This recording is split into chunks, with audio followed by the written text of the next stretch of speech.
Assalamualaikum warahmatullahi wabarakatuh. Kami dari kelompok 7. Adapun materi yang kami angkat pada hari ini adalah kajian anak dengan hambatan gerak dan motorik yang diampu oleh Ibu Wahyu Nur Malasari. Adapun anggota kelompok 7 adalah saya, Lain Novitasari, kemudian ada Katri Saumianingsih dan Yanuar Anissa. Silahkan menyaksikan materi yang sudah kami paparkan ya. A. Hakikat anak dengan hambatan gerak dan motorik.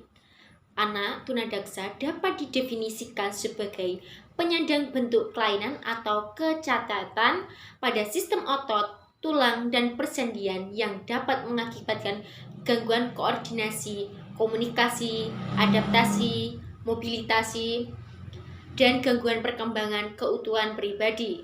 Salah satu definisi mengenai anak tunadaksa menyatakan bahwa anak tunadaksa adalah anak penyandang cacat jasmani yang terlihat pada kelainan bentuk tulang, otot, sendi, maupun syaraf-syarafnya. B. Karakteristik anak tunadaksa. Karakteristik anak tunadaksa ada 3, yakni 1. Karakteristik akademik.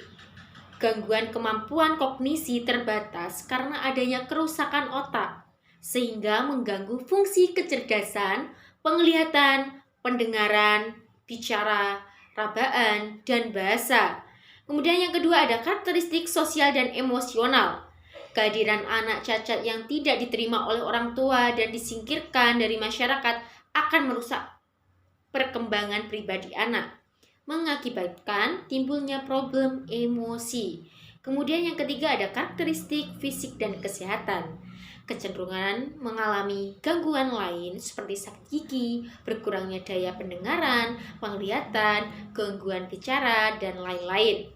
Kelainan tambahan itu banyak ditemukan pada anak tunadaksa.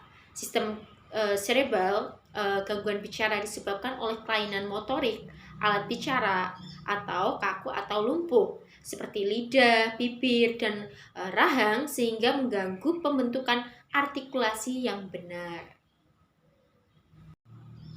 C. Klasifikasi anak tunadaksa.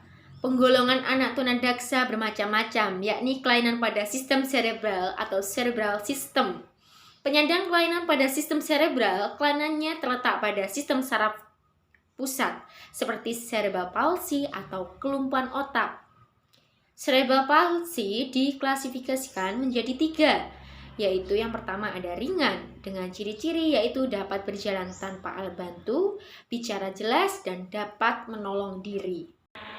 Saya Katri Saumianingsih dengan NPM 2086206025.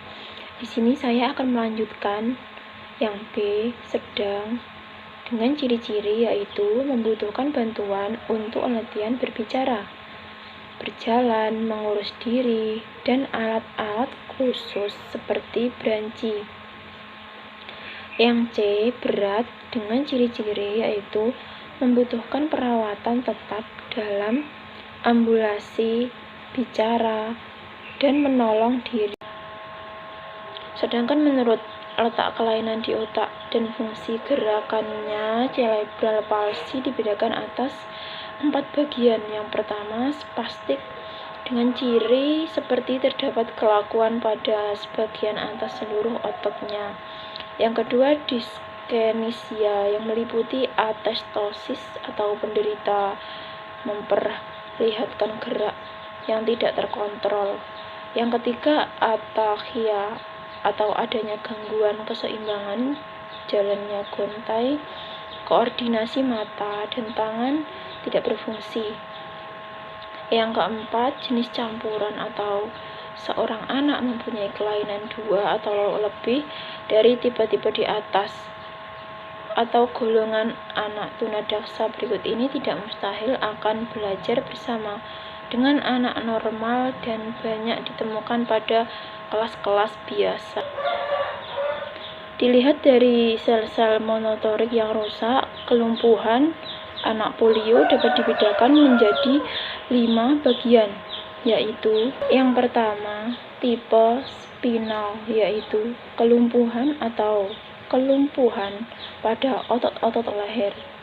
Yang kedua tipe bulbar, yaitu kelumpuhan fungsi motorik pada satu atau lebih saraf tepi dengan ditandai adanya gangguan pernapasan.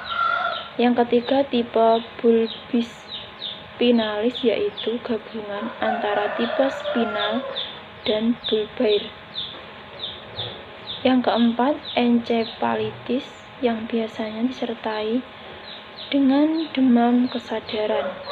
Yang kelima menurun, tremor, dan kadang-kadang kejang sekat dada, tangan, dan kaki. Selanjutnya muskli distrofi, yaitu jenis penyakit yang mengakibatkan otot tidak berkembang karena mengalami kelumpuhan yang sifatnya progresif dan simetris. Selanjutnya spina bifida merupakan jenis kelainan pada tulang belakang yang ditandai dengan terbukanya 1 atau 3 ruas tulang belakang dan tidak tertutupnya kembali selama proses perkembangan. Kemudian yang kedua yaitu ada ketentuan khusus, yakni secara khusus dan dalam mengembangkan alat asesmen ini harus mengikuti langkah-langkah. Yang pertama yaitu menentukan area fokus. Nah, di ketentuan ini kita harus memperhatikan ruang lingkup asesmen pada anak tunadaksa. Ini dapat menentukan bidang yang akan dilakukan asesmen, contohnya bidang motorik. Dan selanjutnya itu menentukan informasi yang sangat diperlukan.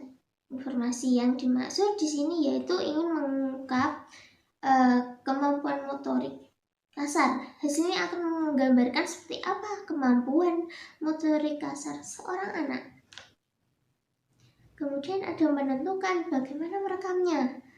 Nah, di sini yang dimaksud yaitu dengan mengetahui teknik-teknik apa yang akan digunakan dalam mengungkap informasi tentang kemampuan motorik kasar anak tunadaksa tersebut.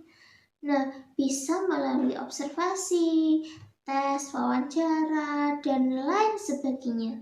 Kemudian yaitu menentukan kriteria, itu sangat diperlukan sekali dan urgent sekali dalam dunia pendidikan, apalagi pada anak yang berkebutuhan khusus, karena di sini yaitu tahapan-tahapan keterampilan motorik kasar sesuai dengan keterampilan yang ditampilkan anak normal berdasarkan usia.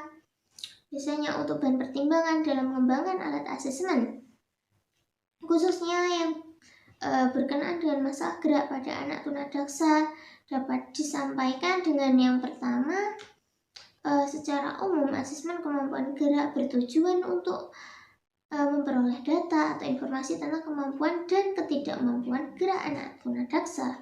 Kemudian yang kedua, secara khusus bertujuan untuk mengetahui kekuatan otot-otot, luas daerah gerak sendi atau range of motion atau ROM sendi, kemampuan dan ketidakmampuan anggota tubuh secara menyeluruh, atau bisa sesuai dengan perkembangan gerak, kemampuan gerak dasar tubuh, kemampuan gerak koordinasi dan keseimbangan, dan kemampuan gerak dalam melakukan aktivitas dalam hidup sehari-hari.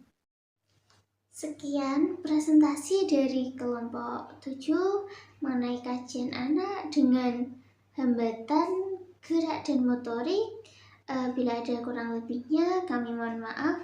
Wassalamualaikum warahmatullahi wabarakatuh.